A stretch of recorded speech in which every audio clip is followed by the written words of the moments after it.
Hi, I'm Seth Godin. I'm the founder of the altMBA and the author of a book called This is Marketing. So some people will tell you that the way to make your idea spread is to come up with just the right Twitter strategy and put just the right little icon on the page and optimize for posting on Tuesday afternoons and all that stuff. No.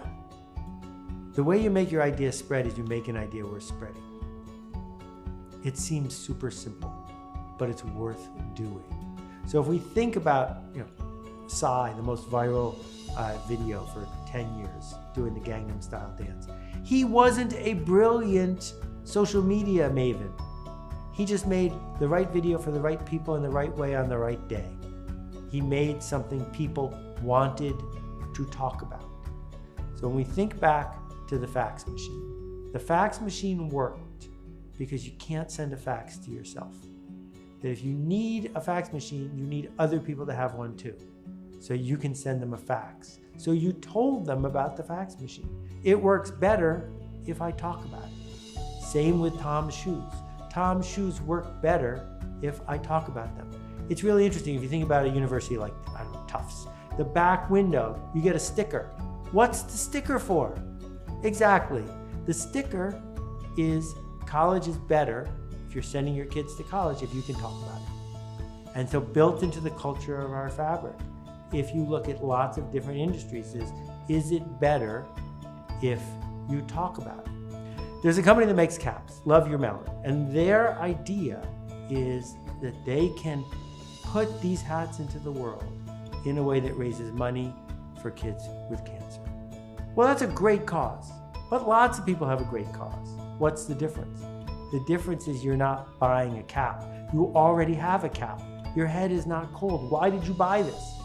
You bought it so you could tell other people about what it was. When it's sitting on your head right next to your face and there's that big square on it, people go, what's that? And you get to say, I'm a better person than you because I bought this cap. You should buy one too. So we gave people something to talk about, but you must begin with the product, not with the gimmick. So here's a big idea, which is it is impossible to be an effective marketer without practical empathy. So what is practical empathy? It's not, oh, I feel bad for you. You must be having a bad day.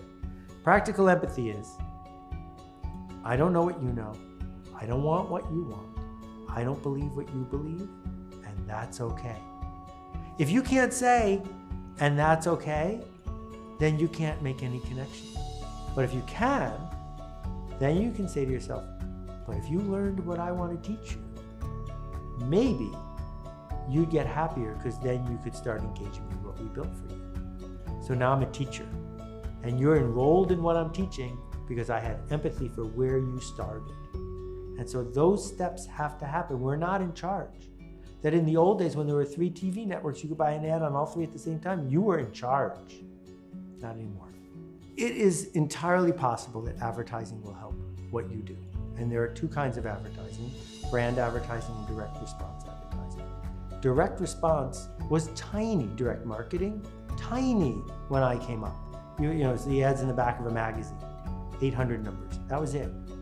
But Facebook, Google, those are direct response media. You can measure them.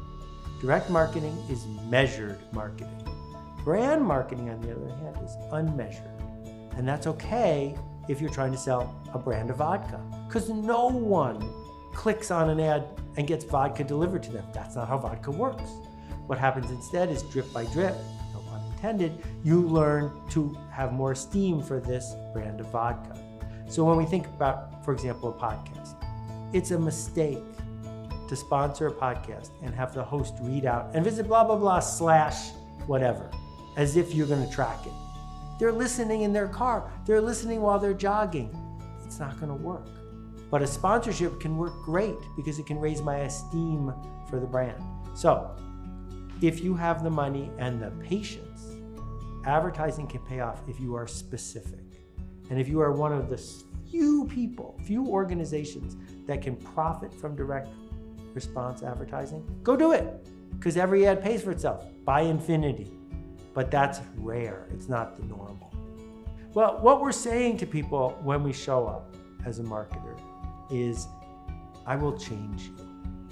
And what we mean by that is, if you're the kind of person that wants this, and you're the kind of person that believes that, my thing, my service, my product will get you this.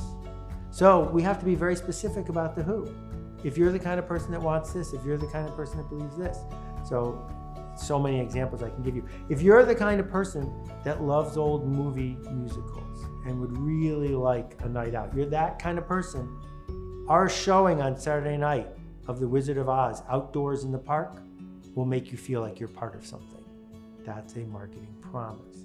That's not send an email to everyone saying, want to come to see The Wizard of Oz? Totally different ways of talking to people, the right people, about the right thing. And the mistake we make is we get inconsistent. We say we're talking to these people, but we make something that these people would prefer. And when they're not in alignment, it doesn't work.